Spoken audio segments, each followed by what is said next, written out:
नमो भगवते वासुदेवाय.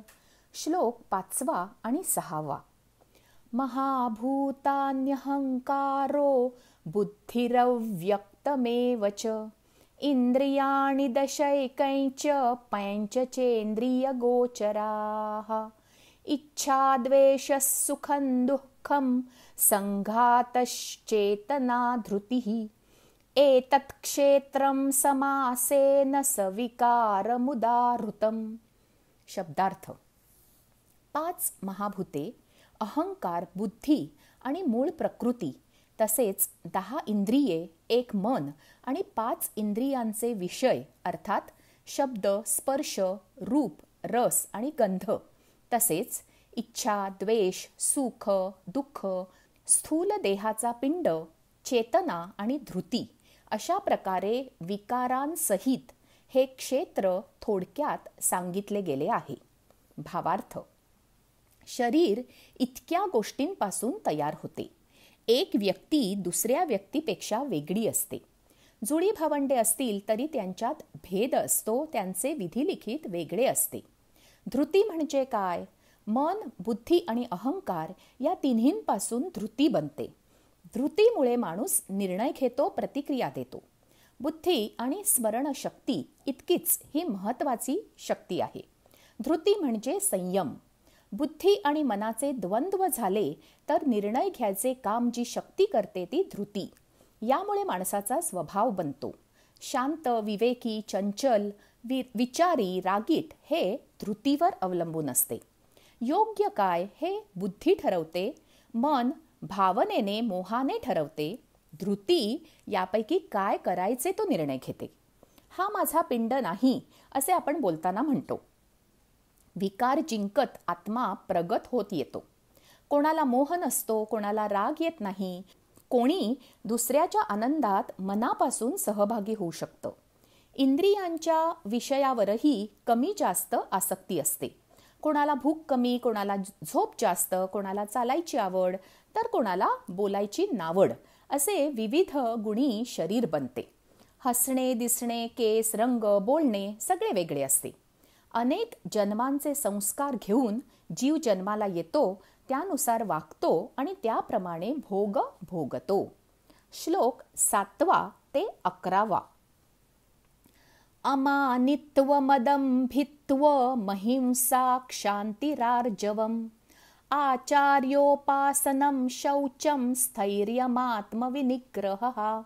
इंद्रियार्थेषु वैराग्यमनहंकार एव च जन्म मृत्युजरा व्याधि दुःखदोषानुदर्शनम्. असक्तिरनभिष्वङ्घ पुत्रदारगृहादिषु नित्यं च समचित्तत्वमिष्टानिष्टोपपत्तिषु. मयि चानन्ययोगेन भक्तिरव्यभिचारिणी. विविक्तदेशसेवित्वमरतिर्जनसंसदि. अध्यात्मज्ञाननित्यत्वं तत्त्वज्ञानार्थदर्शनम्. एतज्ज्ञानमिति प्रोक्तमज्ञानै यदतोऽन्यथा. शब्दार्थ. मोठेपणाचा अभिमान नसणे, ढोंग न करणे, कोणत्याही सजीवाला कोणत्याही प्रकारे त्रास न देणे, क्षमा करणे, मन, वाणी इत्यादींबाबत सरळपणा, श्रद्धा व भक्तीसह गुरूंची सेवा, अंतर्बाह्य शुद्धी, अंतःकरणाची स्थिरता आणि मन व इंद्रियांसह शरीराचा निग्रह, इह व परलोकातील सर्व विषयांच्या उपभोगाविषयी आसक्ती नसणे आणि अहंकारही नसणे, जन्म, मृत्यू, वृद्धत्व आणि रोग इत्यादींमध्ये दुःख व दोषांचा वारंवार विचार न करणे, पुत्र, स्त्री, घर आणि धन इत्यादींची आसक्ती नसणे व ममता नसणे, तसेच आवडती आणि नावडती गोष्ट घडली असता नेहमीच चित्त समतोल ठेवणे, मज परमेश्वरामध्ये अनन्य योगाने अव्यभिचारिणी भक्ती, तसेच एकांतात शुद्ध ठिकाणी राहण्याचा स्वभाव आणि विषयासक्त मनुष्यांच्या सहवासाची आवड नसणे, अध्यात्म ज्ञानात नित्य स्थिती आणि तत्वज्ञानाचा अर्थ जो परमात्मा त्यालाच पाहणे हे सर्व ज्ञान होय आणि या उलट जे असेल ते अज्ञान होय असे म्हटले आहे.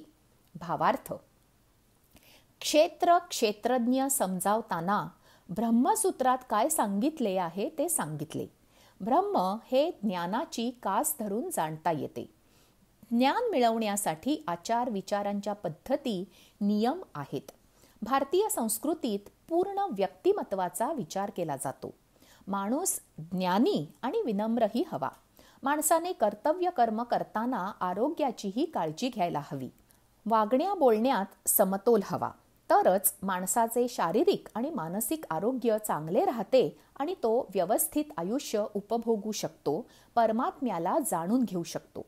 यातील कोणतीही गोष्ट टाळणे हा प्रमाद आहे. त्याचा परिणाम म्हणून शक्ती कमी होते, विविध आजारांचा सामना करायला लागतो.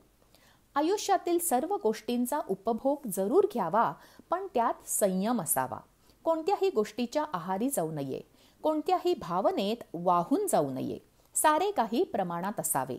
अति आळस किंवा अति कष्ट, अति बोलणे किंवा अजिबात न बोलणे दोन्ही गैरच. योग्य दिनचर्या असणे हे ज्ञानी माणसाचे लक्षण आहे आणि मन मानेल तसे वागणे हे अज्ञानी माणसाचे लक्षण आहे. श्लोक 12 आणि 13.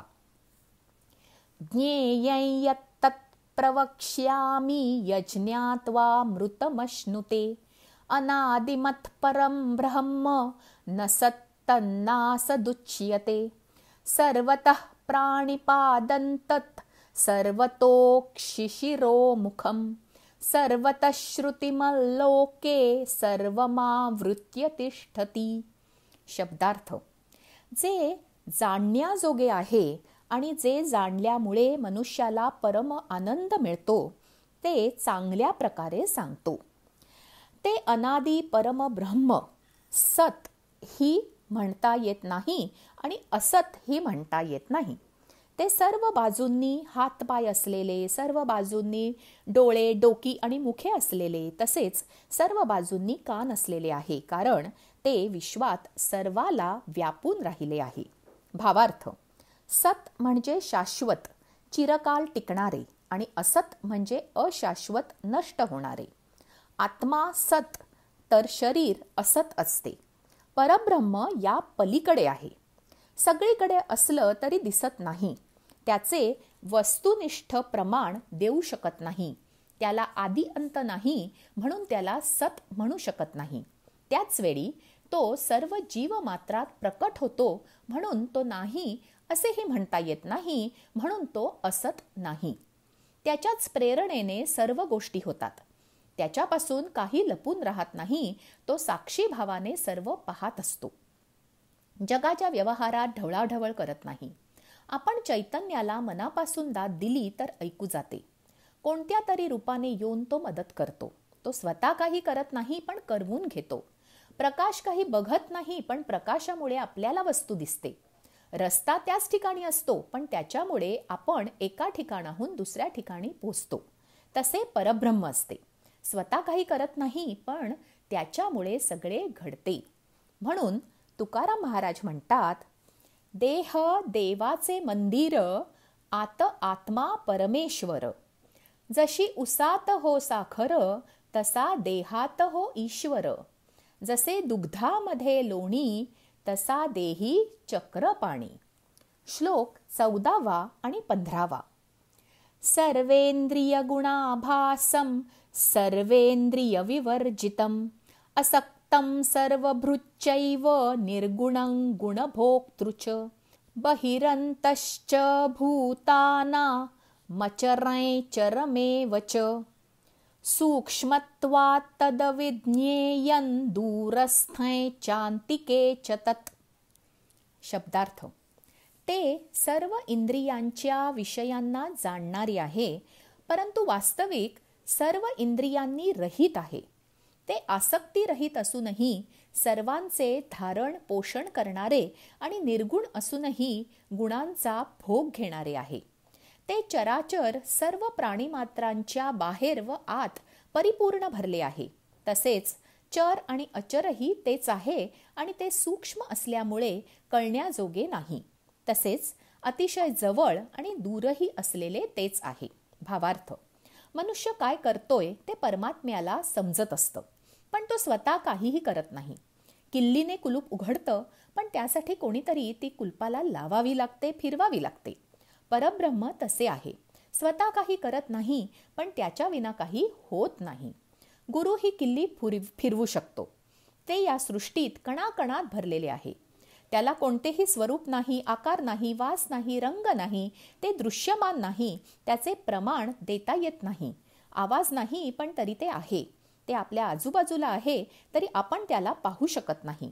सजीवात चेतना असते हे लक्षात येतं, पण निर्जीव गोष्टीतही चैतन्य असतं हे सहज लक्षात येत नाही.